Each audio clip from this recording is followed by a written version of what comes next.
وَيَسْتَفْتُونَكَ فِي النِّسَاءِ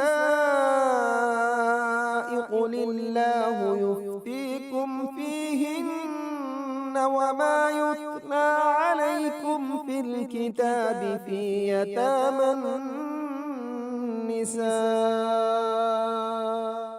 السلام علیکم ورحمۃ اللہ وبرکاتہ۔ آپ کی میزبان عائشہ احسن آپ کے ساتھ ہیں، اور ہمارے ساتھ موجود ہیں محترمہ رضیہ مدنی صاحبہ، ہماری بہت ہی قابل استاذہ اور اسلامک انسٹیٹیوٹ کی ہیڈ۔ ایک دفعہ صحابہ کرام رضی اللہ عنہم نے رسول اللہ صلی اللہ علیہ وآلہ وسلم سے سوال کیا کہ یا رسول اللہ صلی اللہ علیہ وآلہ وسلم، ہم کون سا مال حاصل کرنے کی کوشش کریں؟ تو آپ صلی اللہ علیہ وآلہ وسلم نے فرمایا، شکر گزار دل، ذکر کرنے والی زبان، اور ایسی بیوی جو آخرت کے معاملے میں تمہاری مدد کرے۔ اسی پر ہم اپنی بات کو آگے بڑھائیں گے۔ آپ بتائیے گا کہ اچھی بیوی کی ہم نے صفات تو پہلے دیکھی تھیں، ایک شوہر اور بیوی کا ازواجی تعلق، شریعت اس بارے میں ہماری کیا رہنمائی کرتی ہے؟ میاں بیوی کا جو تعلق ہے، اس کی بنیاد تعلقات، ہماری جو دوسری رشتہ داریاں ہوتی ہیں ان میں بنیاد خون کا تعلق ہوتا ہے، والدین اور اولاد کا، بہن بھائیوں کا، وہاں پہ سب جگہ پہ رحم کا تعلق ہے، خون کا تعلق ہے۔ لیکن یہ جو میاں بیوی کا رشتہ ہے، اس کے تعلقات کی بنیاد تعلقات، یہ تعلقات جتنے بہتر ہوں گے اتنا رشتہ زیادہ اچھا چلے گا، اور جب ان تعلقات میں خرابی آئے گی رشتے میں خرابی آ جائے گی۔ ٹھیک ہے، میں نے ایک ماہر نفسیات کا قول پڑھا، اس کا کہنا یہ تھا کہ اگر یہ تعلقات بہترین جا رہے ہیں تو مرد یہ چھوٹی موٹی باتیں ہیں، کوئی جھگڑا ہو گیا، کوئی بیوی نے بول لیا، لڑائی کر لی، یہ چھوٹی چھوٹی باتیں کوئی فرق نہیں ڈالتی۔ لیکن اگر تعلقات اچھے نہ چل رہے ہوں تو پھر کیا ہوتا ہے، چھوٹی چھوٹی بات پہ ہی مرد جھگڑا کھڑا کر دیتا ہے، صحیح، پھر گھر میں کبھی سکون آتا ہی نہیں۔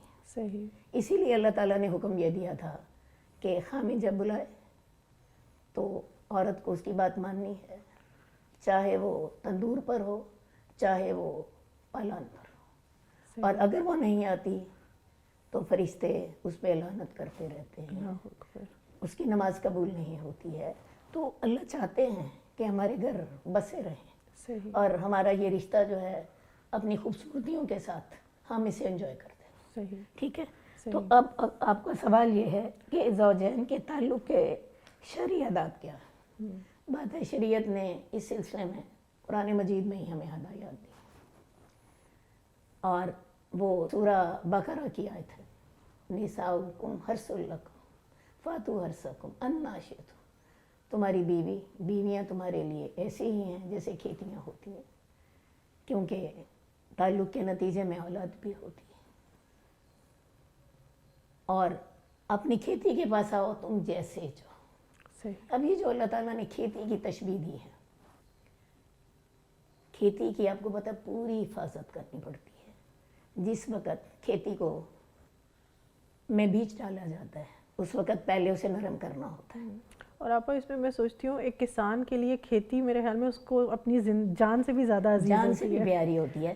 ایک کھیتی میں جب بیج ڈالنا ہے تو آپ کو پتہ ہے پہلے زمین کو نرم کرنا ہوتا ہے، نرم کرتے ہیں تو تب جا کے اس میں بیج اگے گا۔ ٹھیک ہے، اس کے بعد اس میں پانی ڈالنا ہے، اس میں کھاد ڈالنی ہے، اس کے بیچ میں سے جو جڑی بوٹیاں فالتو اگائی ہیں ان کو نکالنا ہے۔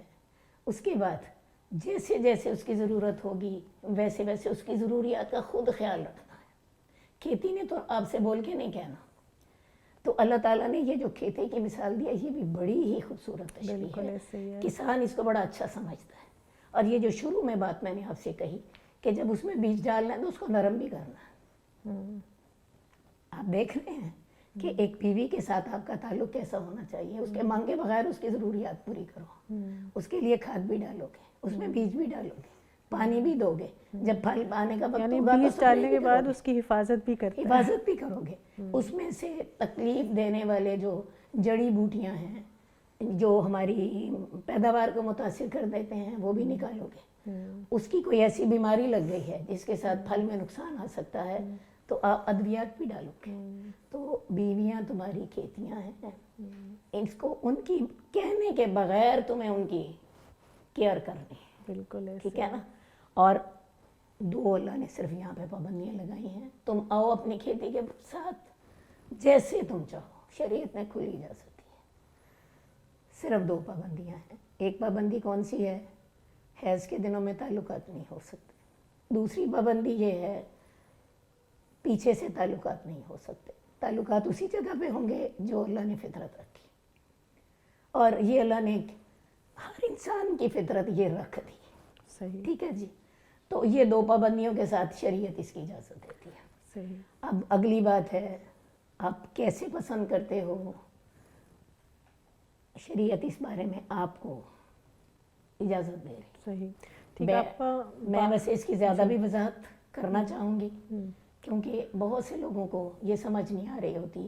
آپ اٹھ کر آگے پیچھے اوپر نیچے دائیں بائیں جیسے چاہیں آپ انجوائے کر سکتے ہیں، صحیح، شریعت میں کوئی پابندی نہیں صحیح، ان دو پابندیوں کے علاوہ۔ ٹھیک۔ اب بعض اوقات ایسے ہوتا ہے کہ عورت کمزور ہوتی ہے اور مرد کی ڈیمانڈز پوری نہیں کر پاتی، تو ایسی صورت میں اسے کیا کرنا چاہیے؟ کیا کرنا چاہیے؟ بڑی سیدھی سی بات ہے، دو باتیں ہوں گی، یا تو خامد اسے چھوڑ دے گا، اس سے بے پرواہ ہو جائے گا کیونکہ اس کی یہ ضرورت نہیں پوری ہو رہی، یا پھر دوسری صورت ہے کہ وہ عورت اس کو دوسری شادی کے لیے کہے یا خامد دوسری شادی خود کر لے، اور تیسرا تو کوئی حل ہے ہی نہیں۔ اب یہ عورت کو دیکھنا ہے کہ وہ دوسری شادی کے لیے خامد سے لڑتی ہے جھگڑتی ہے، پھر خامد کیا کرے گا؟ اس کو نکال باہر کرے گا، وہ اگلے والی رکھ لے گا۔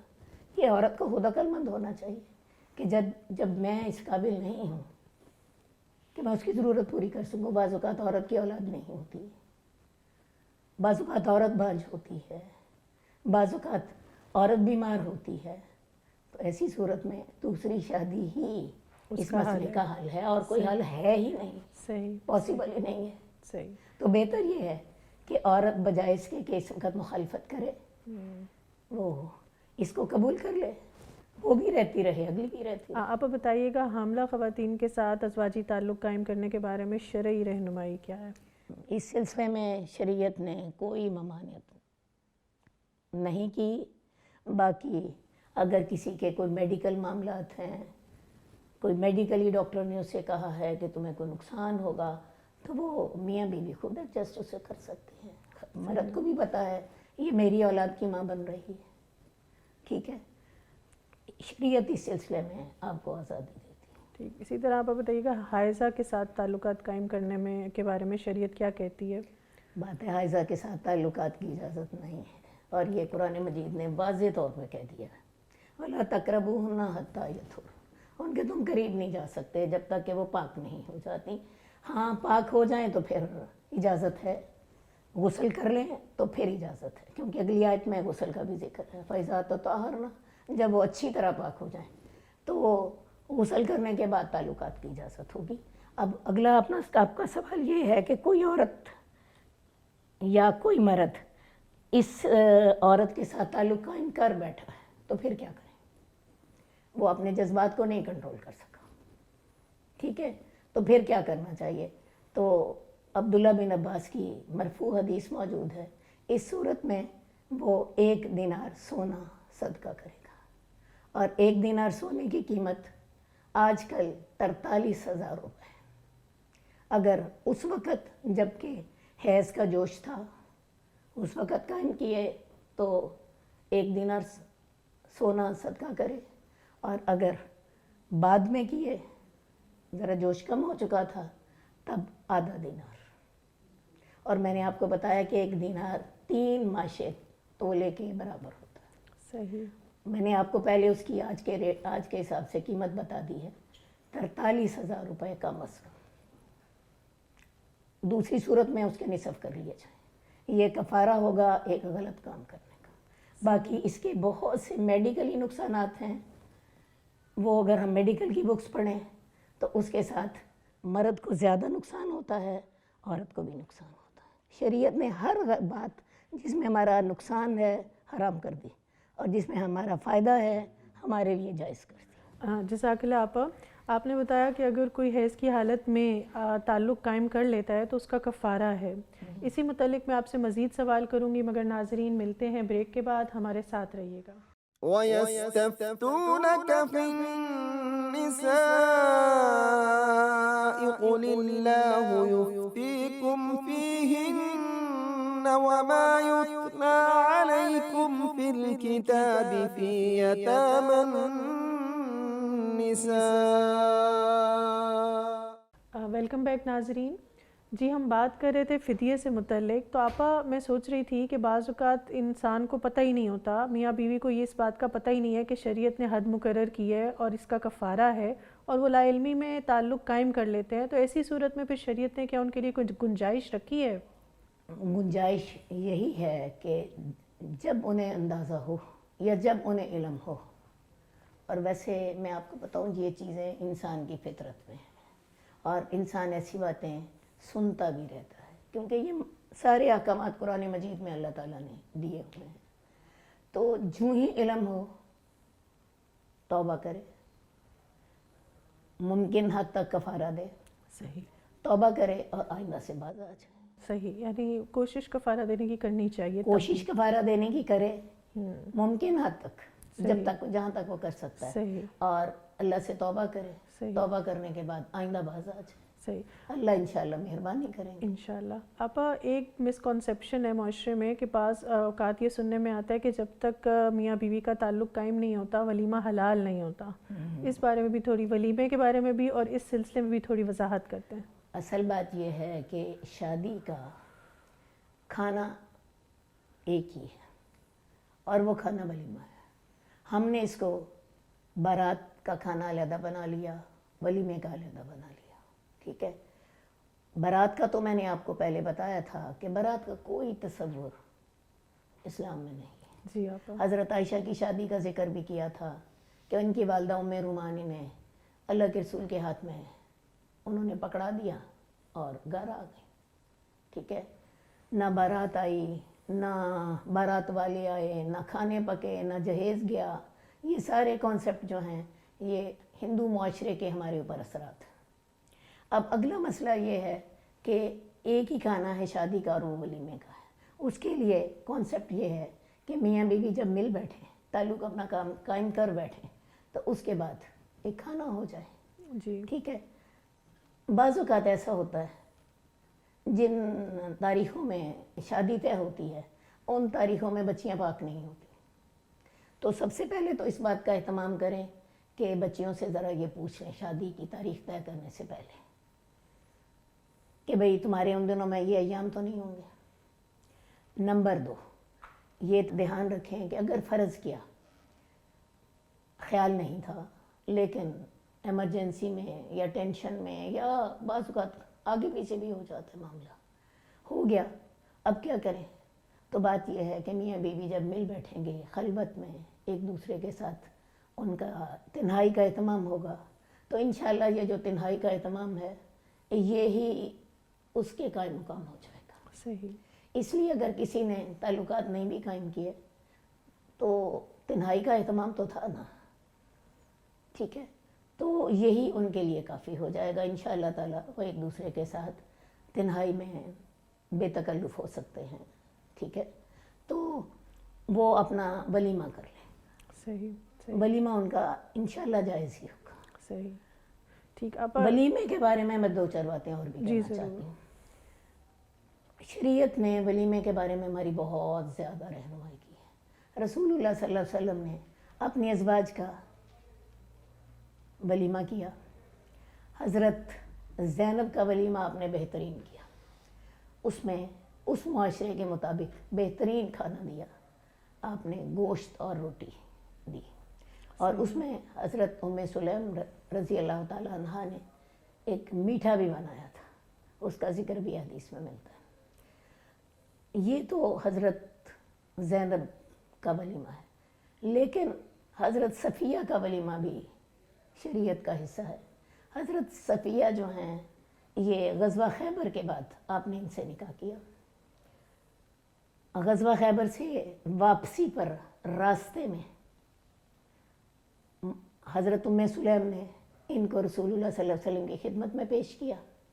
آپ نے ان کے ساتھ رات گزاری اور اگلے دن آپ نے ولیمہ کیا. چونکہ سفر کا موقع تھا، صحابہ کا خرچہ ختم ہو چکا تھا، کھانے پینے کی اشیاء بھی کم تھیں، تو رسول اللہ صلی اللہ علیہ وسلم نے تمام صحابہ سے کہا، ایک چمڑے کا دسترخوان بچھا دیا گیا اور تمام صحابہ سے کہا جو جس کے پاس موجود ہے وہ لے آئے۔ کوئی ستو لایا، کوئی کھجورے لایا، کوئی پنیر لایا۔ ان تینوں چیزوں کو ملا کے ایک مکسچر سا بن گیا، ستو، پنیر، کھجور، صحیح، ایک مکسچر سا بن گیا، اور اسی کو سب لوگوں نے مل کے کھا لیا۔ صحیح، تو لہٰذا ہمارے سامنے ایک ولیمے کا یہ تصور ہمیں مل رہا ہے کہ رسول اللہ صلی اللہ علیہ وسلم نے خود کھانا نہیں دیا، شرکاء اپنا کھانا خود لائے، اور وہ کھانا بھی دال روٹی کا تھا، صحیح، سادہ ترین تھا۔ اور یہ اس وقت کی بات ہے کہ جب غزوہ خیبر میں مسلمانوں کو سب سے پہلی دفعہ اتنا مال ملا کہ انہوں نے اپنے جو انصار سے عطیات وصول کیے تھے مدینہ آنے پر، صحیح، مواخات کے موقع پر، وہ انہوں نے واپس کر دیے۔ ظاہر ہے یہ حصہ رسول اللہ صلی اللہ علیہ وسلم کو بھی ملا تھا، تو مالی حالت آپ کی اچھی تھی، نمبر ایک۔ نمبر دو، یہ ایسی خاتون کا ولیمہ تھا جو مدینے کی مالدار ترین خاتون تھی۔ یہ حجیج بن اخطب کی بیٹی تھیں، اور حجیج بن اخطب 2 قبیلوں کا سردار تھا اور امیر ترین آدمی تھا۔ تو یہ امیر ترین اور خاتون، اور اللہ کے رسول کو اس وقت مدینے کا حکمران بنے ہوئے 6 سال ہو چکے تھے۔ صحیح، اللہ کے رسول چاہتے تو کر سکتے تھے، جی، لیکن آپ نے ہمیں ایک نمونہ ہمارے لیے بے شک، رکھنا تھا کہ تم چاہو تو 1 ڈش بھی کر سکتے ہو، اور چاہو تو دال روٹی بھی کھلا سکتے ہو۔ شادی حقیقت میں ہے ہی شادی، شادی اور شادی ایک ہی چیز ہے، اور بہترین شادی وہ ہوتی ہے جو شادی ہو۔ بے شک، حدیث کے الفاظ ہیں کہ برکت کے لحاظ سے سب سے بہترین شادی وہ ہوتی ہے جس میں مشقت کم ہو۔ صحیح، تو یہ سادی شادی کے حوالے سے اگر آپ اسے دیکھیں تو یہ نمونہ بھی رسول اللہ صلی اللہ علیہ وسلم نے ہمارے سامنے رکھا ہے۔ حالانکہ حضرت صفیہ کا خیال کیا جائے تو وہ مدینے کی امیر ترین خاتون ہے، امیر ترین باپ کی بیٹی ہے، صحیح، اور اللہ کے رسول کو بھی غزوہ خیبر کا حصہ بھی ملا ہے، اور آپ اس وقت مدینے کے 6 سال ہوئے آپ حکمران تھے۔ صحیح، تو شریعت نے ہمارے سامنے یہ دونوں چیزیں رکھی ہیں۔ میں صرف اپنے معاشرے کے لوگوں کو ایک بات بتانا چاہتی ہوں، بارات پہ تو ہم پیسہ خرچ کرتے ہیں اندھا دھند، حالانکہ وہ ہندوؤں کا دستور ہے، ہماری شریعت کا تقاضا نہیں ہے۔ اور ولیمے کا حال ہم یوں کرتے ہیں، بہت سی خواتین نے مجھے یہ بتایا کہ جی ہم نے 2 دیگیں پکا دی تھیں اور اپنی فیکٹری کے ملازموں کو کھلا دیا تھا، یہ ولیمہ کر دیا۔ مطلب یہ ہے کہ ہم نے اللہ کے حکم کی تو بے پرواہی سے اس کو اڑا دینا ہے، اور جو ہمارے رسمیں ہیں ہم نے ان کو بڑے اہتمام سے ادا کرنا ہے۔ جی، اب آج کل ایک اور ٹرینڈ آ رہا ہے، لوگ کرتے کیا ہیں، جب سے انہوں نے یہ سنا کہ جی ولیمہ ضرور کرنا ہے، لڑکی والے اور لڑکے والے دونوں مل جاتے ہیں، ہم بارات کے لیے میرج ہال کے اخراجات ہم دونوں اکٹھے دیں گے، بارات شاندار ہونی چاہیے، اور اس چکر میں ولیمہ گول۔ جی، اور آپا یہی ابھی ریسنٹلی میرے سے بھی سوال ہوا کہ کیا ایسا کر سکتے ہیں کہ بارات اور ولیمہ ایک دن ہی کر دیں؟ میں نے کہا کیوں؟ کہتی ہیں تاکہ آدھے اخراجات ہو جائیں۔ تو یوں کیوں نہیں کر لیتے کہ ولیمہ ہی صرف کر لیں؟ جی، سب سے اور یہ بہترین حل ہی شریعت کا شریعت تقاضا نے دی ہے، یہ شریعت کا تقاضا ہے۔ بالکل ایسے ہی ہے، تو اصل بات ہے کہ ہم نے ہر وہ کام کرنا ہے جسے شریعت پسند نہیں کرتی، اور جس کا شریعت حکم دیتی ہے ہم نے اسے بے پرواہی کرنا۔ بالکل ایسے تو جب یہ رویہ ہمارے معاشرے کا ہوگا شادی کے سلسلے میں، تو پھر بتائیے گھروں میں کیوں برکت نازل ہو۔ بالکل ایسے ہی ہے۔ اب ہمارے پہلے یہ بات ہو رہی تھی ازواجی تعلقات سے متعلق، تو ایک کوشچن ہے کہ اگر دخول نہیں ہوتا اور عورت کو انزال ہو جاتا ہے تو ایسی صورت میں کیا وہ غسل کرے گی؟ اور غسل کا طریقہ بھی مختصراً بتا دیں۔ لازماً کرے گی۔ مرد کو ڈسچارج ہو جاتا ہے بغیر دخول کے، عورت کو ڈسچارج ہو جاتا ہے، انزال ہو گیا، لازماً دونوں کو غسل کرنا ہے۔ ایک اور صورت ہے دخول ہو گیا، انزال نہیں ہوا، اس صورت میں بھی لازماً غسل کرنا ہے۔ صحیح۔ یعنی یہ دونوں میں نے اپوزٹ صورتیں بتا دی۔ اس کے بغیر ڈسچارج ہو گیا تب بھی غسل، اور اگر دخول ہو گیا ڈسچارج نہیں ہوا تب بھی غسل، دونوں پر۔ صحیح۔ تو ان مسائل کا علم ہونا چاہیے۔ اب اگلا سوال ہے آپ کا کہ غسل کا طریقہ کیا ہوگا۔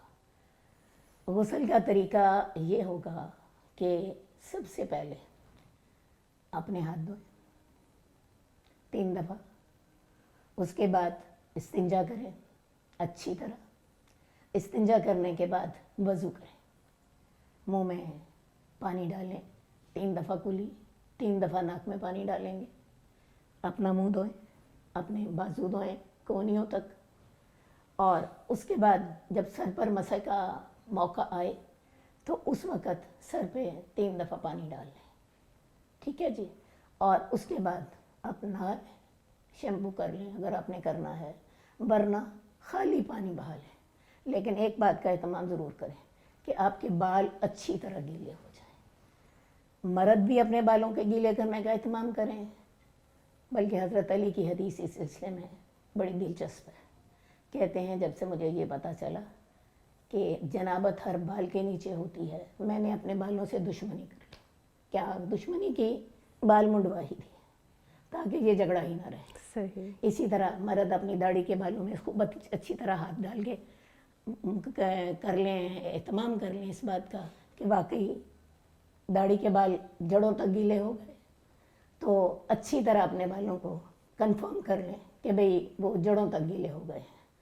باقی اس غسل میں حضرت ام سلمہ رضی اللہ تعالیٰ عنہ نے آپ سے سوال کیا تھا کہ یا رسول اللہ میں مہندیاں کرتی ہوں، تو کیا میں اس غسل میں انہیں کھولا کروں؟ رسول اللہ صلی اللہ علیہ وسلم نے فرمایا تھا نہیں۔ اس کا مطلب ہے آپ نے کچھ چٹیاں مضبوطی سے باندھی بھی ہے، نہ بھی کھولیں۔ صحیح، مطلب سر کا پوری سکن گیلی ہونی ضروری ہے۔ بس اپنے بالوں کو جڑوں تک پانی پہنچانا صحیح، آپ کا لازمی ہے۔ ٹھیک۔ اس کے بعد جی آپ نہا لیں، دائیں طرف پانی ڈالیں، بائیں طرف دل چاہتا ہے صابن لگائیں، دل چاہتا ہے صرف پانی بہا لیں۔ اتنا ہی کافی ہوگا جنابت کے لیے۔ اور اس سارے سے جب فارغ ہو جائیں تو اس جگہ سے ہٹ کے تھوڑی سی ہٹ کر پاؤں دھو لیں، صحیح۔ اور یہ آپ کا غسل ہے انشاءاللہ تعالی۔ اور اسی غسل کے ساتھ آپ نماز بھی پڑھ سکتی ہیں، یہ آپ کا وضو بھی ہے، غسل بھی۔ جزاک اللہ آپا، اللہ تعالیٰ آپ کو بہت جزا دے۔ آپ نے بہت تفصیل کے ساتھ ہمیں ایک ایک سوال کا جواب دیا۔ اللہ تعالیٰ ہمیں صحیح معنوں میں سمجھنے والا بنائے اور اس پر عمل کرنے والا بنائے۔ پروگرام کا وقت ختم ہوتا ہے، آپ کے فیڈ بیک کا انتظار رہے گا۔ السلام علیکم ورحمۃ اللہ وبرکاتہ۔ وَيَسْتَفْتُونَكَ فِي النِّسَاءِ قُلِ اللَّهُ يُفْتِيكُمْ فِيهِنَّ وَمَا يُتْلَى عَلَيْكُمْ فِي الْكِتَابِ فِي يَتَامَى النِّسَاءِ